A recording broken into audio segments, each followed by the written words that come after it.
ভগবানকে মন থেকে ডাকতে পারলে ভগবান নিশ্চয়ই সাড়া দেন। সেই গল্পই বলবো আজ। হুগলির প্রত্যন্ত গ্রামে প্রায় ৮০ বছর আগে ঠাকুরের আশ্রমে পেশায় বিচারক ছিলেন এমন এক মহারাজ হঠাৎই এসে উপস্থিত হন। আর নির্বাকেই মহারাজ সারা দিন রাত ঠাকুরের মূর্তির সামনে দাঁড়িয়ে দাঁড়িয়ে জপ ধ্যান কিংবা পূজা করতেন। তাকে কেউ কখনো বসে থাকতে দেখেনি। শুধুমাত্র রাত্রে মাটিতে সামান্য চট পেতে বিছানা করে রাত্রিটা যাপন করতেন। তার এহেন আচরণের কারণ কেবলমাত্র আশ্রমের প্রধান মহারাজ অনেক চেষ্টা করে জেনেছিলেন। এই মহারাজের মৃত্যুর পর প্রধানই সেই গল্প আশ্রমের অন্যান্য মহারাজদের কাছে বলেন। হুগলিরই কোনো এক গঙ্গা তীরবর্তী গ্রামে থাকত কৃষ্ণ। তার একটি নৌকা ছিল। সারা দিন নৌকা গঙ্গা পারাপার করে তার যৎসামান্যই আয় হতো, কারণ কৃষ্ণ গঙ্গা পারাপারের কোনো ভাড়া চাইত না। যে যা দিত সে তাই ঠাকুর রামকৃষ্ণের কৃপা ভেবে গ্রহণ করত। অনেকেই কিছুই দিত না। কৃষ্ণ হাসি মুখে তাদের বিদায় করত। তার যাবতীয় কাজে সে ঠাকুরের কৃপা দেখত আর বলতো, ঠাকুরের ইচ্ছে হলে হবে, না হলে নয়। সেও আর তার স্ত্রী ওই গ্রামে এক ছোট্ট কুঁড়েতে থাকত। আর দুজনেই অভাবের মধ্যেও ঠাকুরের কৃপায় খুঁজে পেত। একদিন কৃষ্ণের স্ত্রী ভীষণ অসুস্থ হলো। সে গ্রামের সুদ ব্যবসায়ীর কাছে নিজের কুঁড়ে বন্ধক রেখে স্ত্রীর চিকিৎসার জন্য ধার নিল। তার সামর্থ্যের চিকিৎসায় স্ত্রী আর সুস্থ হয়ে ওঠেনি। একদিন হঠাৎই মারা গেল। কৃষ্ণ আর বাড়িতে ফিরত না। চারিদিকে ছড়িয়ে থাকা তার স্ত্রীর স্মৃতি তাকে বেদনা দিত। সে নৌকার ছাউনিতেই থাকা শুরু করল। সুদ ব্যবসায়ী কৃষ্ণকে টাকা ফেরত দিতে বলল, নতুবা তার কুঠিরটি ওই ব্যবসায়ীকে দিয়ে দিতে বলল। ঠাকুরের ইচ্ছে মনে করে কৃষ্ণ তার কুঁড়ে ঘরটি ছেড়ে দিল। ব্যবসায়ী আরও লাভের আশায় বললে, এখনও কিছু টাকা থেকে গেল, সেটা ফিরিয়ে দিও আগামী ৬ মাসের মধ্যে, না হলে তোমার ওই নৌকা আমার হয়ে যাবে। কৃষ্ণ বলল, ঠিক আছে, তোমার বাকি টাকা আমি ৬ মাসের মধ্যেই শোধ করব। ধার শোধ করতে হবে, না হলে ঠাকুরের ইচ্ছেতে যে কাজ করে চলেছে সেটাও সে আর করতে পারবে না। তাই যারা সামর্থ্য থাকতেও তাকে কিছু না দিয়ে পারাপার হতো, তাদের কাছে সে হাত পেতে দাঁড়ালো, আর যা দিত সেটাই নিত। বলতো, এটা না নিলে মহাজন আমার নৌকাটা কেড়ে নেবে।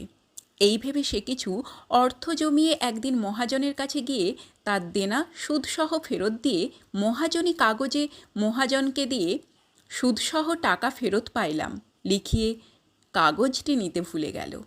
মহাজন তার কাছে থাকা ধার দেনার আসল কাগজটির পরিবর্তে অন্য একটি কাগজ তার সামনে দেখালো, যে এটাতেই সব হিসাব নিকাশ এতদিন সে করেছে, আজ থেকে সব চুকে বুকে গেল বলে কাগজটা ছিঁড়ে ফেলল।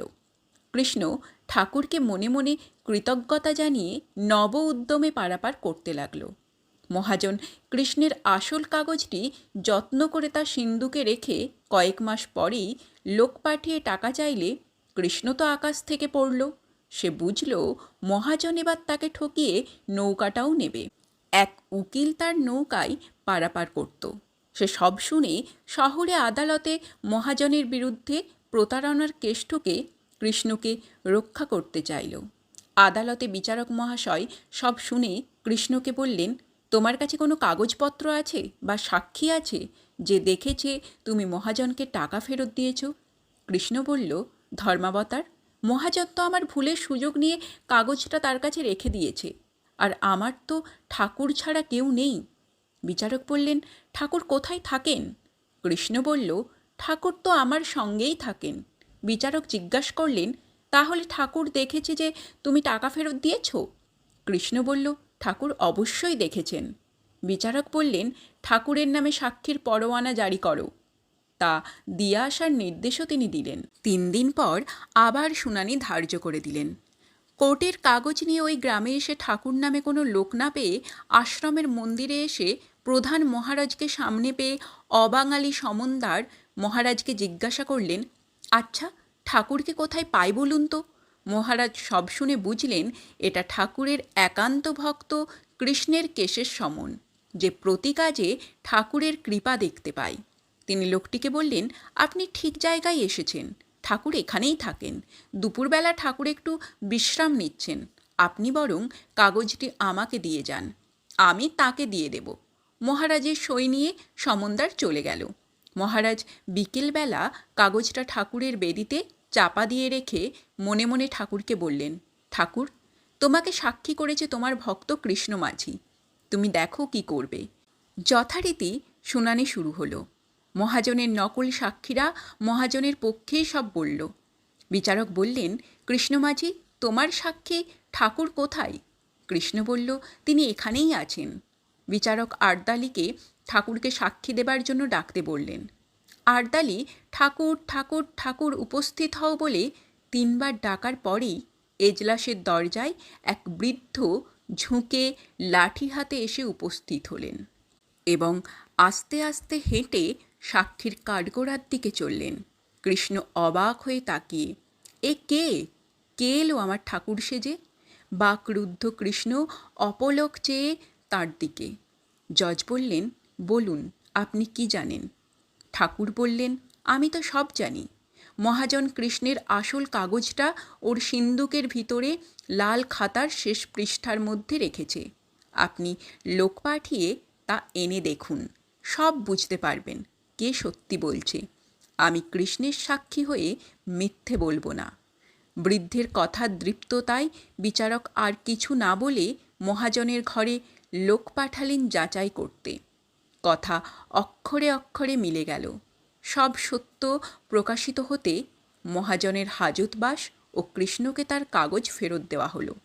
বিচারক কৃষ্ণকে বললেন, আপনি এরকম দিব্যদৃষ্টি সম্পন্ন সাক্ষী কোথায় পেলেন? কৃষ্ণ এতক্ষণ বাকরুদ্ধ হয়ে সব কর্মকাণ্ড দেখছিল।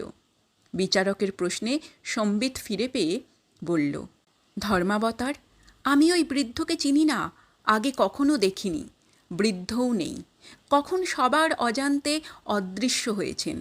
বিচারক অবাক হয়ে ভাবলেন, তাহলে বৃদ্ধটি কে? সমনদারকে তলব করে সব জেনে ওই দিনই তিনি বিচারকের কর্ম আর সংসার ত্যাগ করলেন।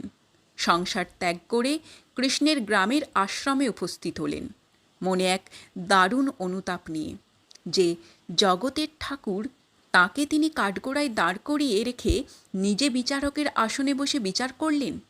এ পাপ তাঁর অজান্তে হলেও পাপ করেছেন। এই ভেবে তিনি যত দিন বেঁচেছিলেন প্রায়শ্চিত্ত করতে ঠাকুরের সামনে দাঁড়িয়ে ঠাকুরকে ডেকে যেতেন পাপ মুক্ত হবার জন্য। ভক্তের ভগবান ভক্তের সাথেই থাকে। কৃষ্ণ এক ভক্ত যে সারা জীবন ঠাকুরকে ডেকে তার দেখা পেল, আর এক বিচারক যে ঠাকুরের অহেতুকী কৃপায় সিদ্ধ হলেন। জয় ঠাকুর, জয় মা।